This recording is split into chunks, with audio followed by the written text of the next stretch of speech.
Hey guys, welcome back to Clownfish TV. This is Kneon. I am here with Geeky Sparkles. Hello. And I got to tell you, the media is freaking out right now, right? They're putting out all kinds of opinion pieces and news pieces talking about how you need them. You need them to tell you what to think and do. This is coming from Newsweek. We're going to talk about some other examples. But yeah, media layoffs mean more misinformation for you.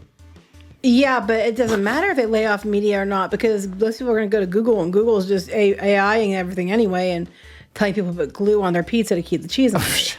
So, I mean, yeah, it's media layoffs that's creating misinformation. But you're talking about media misinformation about the elections 10-1. That's what they're talking about, and it's getting pretty hot, guys, because we've been covering all these layoffs mostly in the pop culture space, but it's something you can apply to every other media outlet.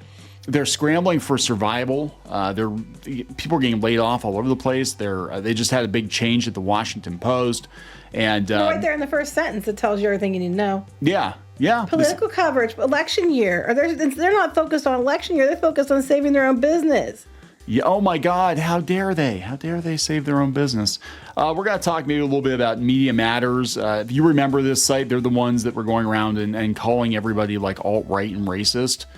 They were yes. Yeah, they were like a watchdog group. Well, apparently Elon Musk. You're making fun of them. Yeah, Elon Musk is like suing them into oblivion here. So we'll talk about this. It'll lay a bunch of people off because they're getting hit with lawsuits for defamation because they keep calling people Nazis and alt-right, and they keep doing these hit pieces on every media outlet they don't like.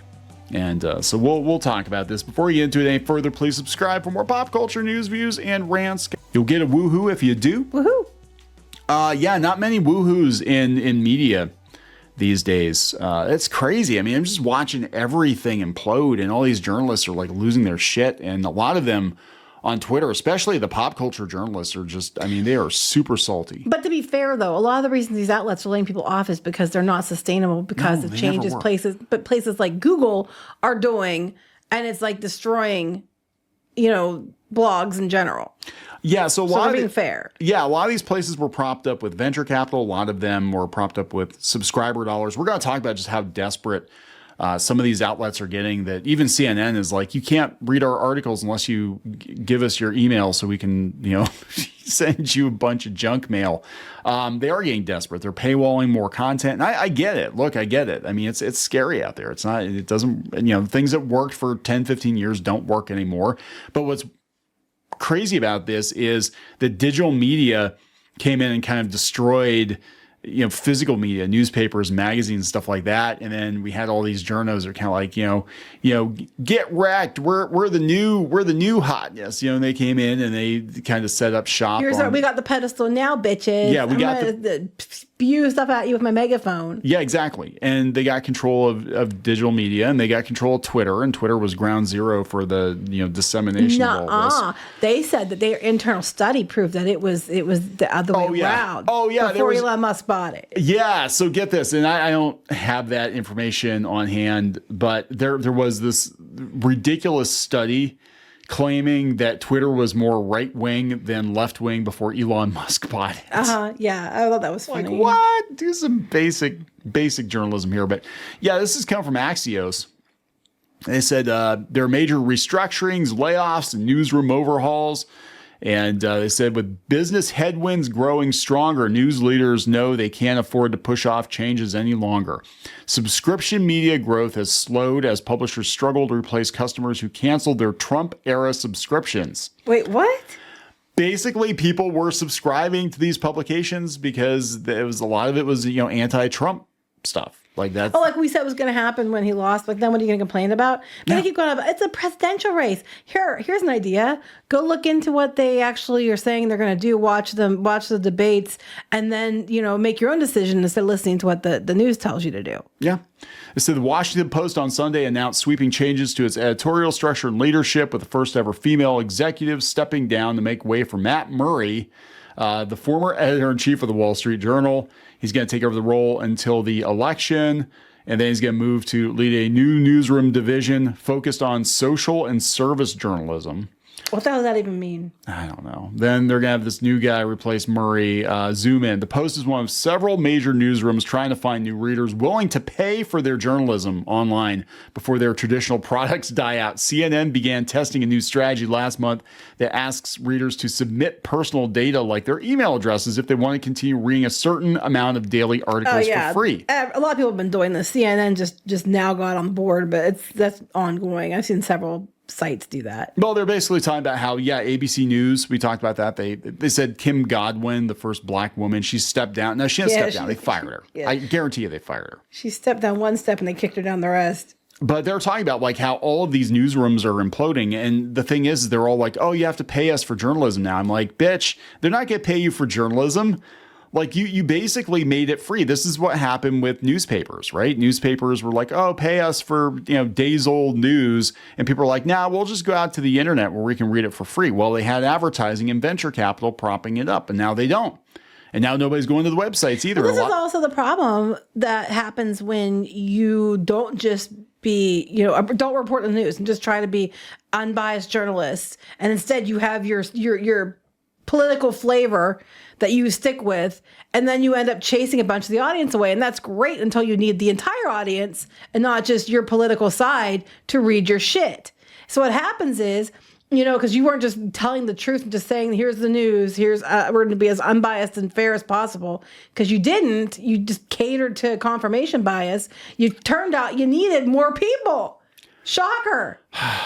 So we get to the bottom of it here. The big picture. More American media companies are focused on consumer revenue amid a weak advertising market and an increasing threat from AI. That is true. Very true. Can confirm. And unfortunately, AI, it's missing the mark in a lot of ways, but it can also create game guides. It can create walkthroughs. It's going to need edited. It's going to need edited, but I mean, when you had IGN just lifting other people's walkthroughs and playthrough videos, like AI can do that, right? Now, this is where it gets interesting. To do so, many are trying to recruit executives with experience managing paywalled newsrooms. So we're going to have to start paying for news again. Between the lines, that often comes at the expense of diversity, including a focus on British talent. We know what the makeup of Britain is, right?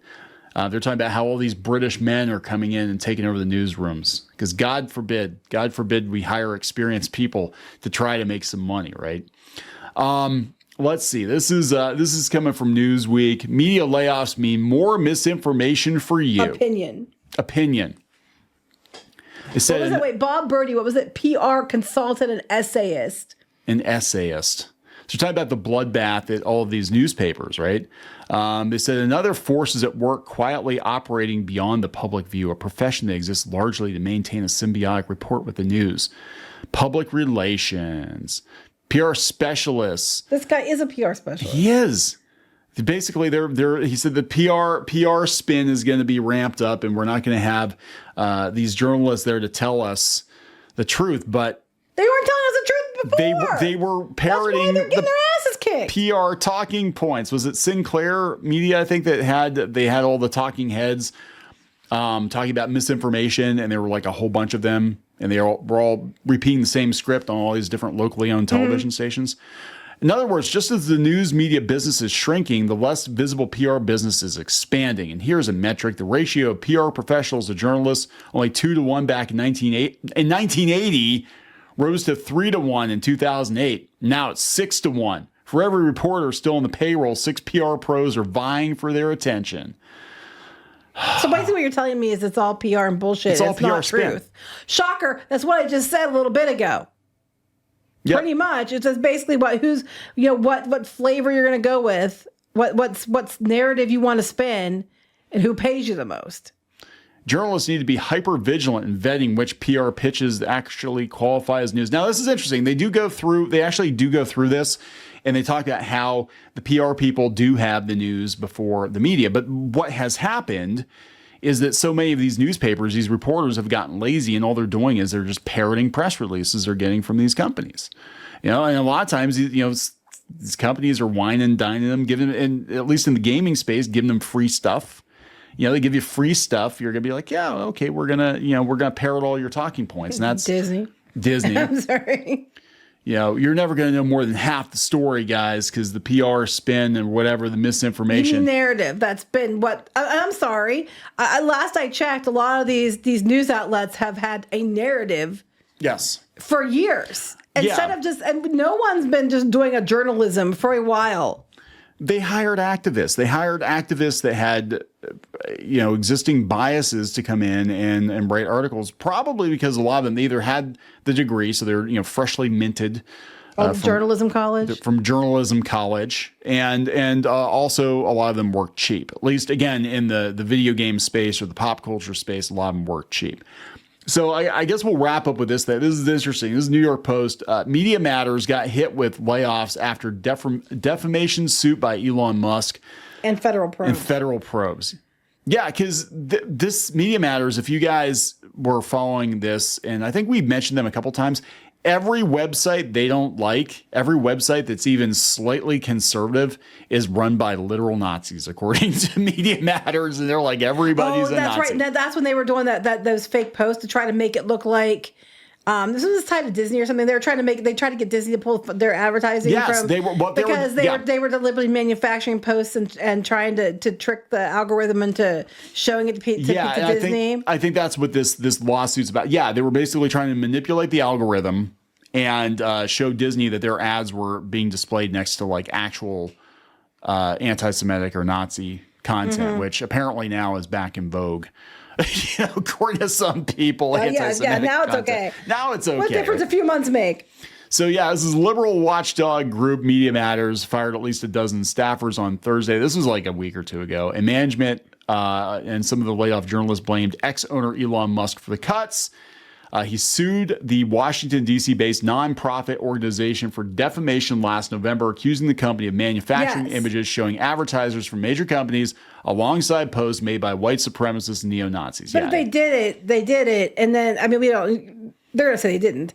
But that's what the story is. But, of course, it's his fault, not theirs. Right. Of course it is. Because they had, these organizations, they had Twitter in their back pocket. The lawsuit led to federal probes by Republican attorneys, and the outlet. They looked into the outlet for possible fraudulent activity by allegedly manipulating data on the site. That's what the allegations were. Yes. Media Matters did not immediately return requests for comments, but as president released a statement on Thursday, we're confronting a legal assault on multiple fronts, and given how rapidly the media landscape is shifting, we need to be extremely intentional about how we allocate resources in order to stay effective. Wait, if you're getting legal assaults on multiple fronts, it sounds like you're getting a lot of attacks from people that you maligned. Probably because Musk, sued them. Other people started doing it too. Yeah, well, that's probably what happened. Yeah, because again, this particular site, any website that was even slightly conservative, they're literal Nazis. It's a nonprofit. Yeah, nobody does what Media Matters does. Well, then, no one asked for it either. So we're taking this action to ensure that we're sustainable. I don't think they're going to be. I think they're going to go under. Right. Ousted staff took to social media to announce their sudden dismissal, with one having particularly harsh words for Musk. But if it turns out that they did do what he's alleging, then why are you yelling at him if you guys on his platform? If you guys did shitty things to begin with, if we don't know if it's been proven yet, but. Yeah, I've been laid off after nearly 4 years of working at Media Matters. I got laid off. So if anyone's looking for researchers with video experience, drop lines. This is like that stupid website that was going around and trying to catalog YouTubers. And they had us in. I think we were like, I forget what they call us, like anti-SJW or something camp or whatever. And that site lasted about 6 months, and then it just kind of imploded because it's stupid. It's basically activists just looking for targets they don't like, and they want to call attention to it. But yeah, so the whole ecosystem is imploding, and you're going to see a lot of salt going into this election. It's going to be crazy. The last time there's an election, if we're being fair, the media played a big part in narrative. about everything leading up to it, before and after, and everything. It was really important. Absolutely. The last couple elections, honestly, and they had all this power. And we joked, it's like, what are you going to talk about? Because if Trump was in office, even though they still kept blaming him anyway, you're going to have nothing to talk about, and that's what happened. And now they're not going to have the platform with the pull they had last time, and the narrative reach they had last time.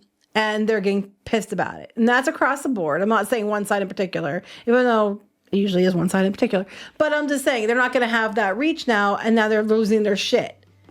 Yeah, it's going to be really interesting to see if the, I guess, lack of far left activist media websites will have any effect on the election or the. I just want the websites across the board just to go back to just being like, just hey, news. here's what's happening. Yeah. Here's we're not going to put a narrative or spin on it. It's just like, here's the facts. Here's you make up your mind about who to vote for and what you want based on here's what is literally going on, and you take it from there. That would be a refreshing change. I would like political talk to stay out of pop culture websites. Like, it has no You can't, because they keep shoving it into all kinds of pop culture. Anything pop culture, they shove it into, so it cannot stay out of it. Well, I think what happened was we had a lot of activist journalists who wanted to use gaming websites and pop culture websites to get themselves into, like, the New York Times or something like that.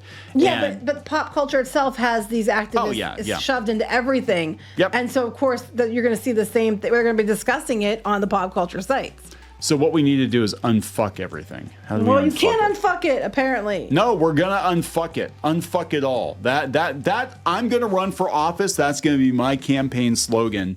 Kneon says unfuck it all. Well, they like unfucking too. That's why a lot of them decide, abortion's okay. Oh God. I'm not wrong. I think we need to wrap this up. Yeah. I think that's the end of the video. We're gonna wrap it up. Please subscribe for more pop culture news, views, and rants. Bye. Bye.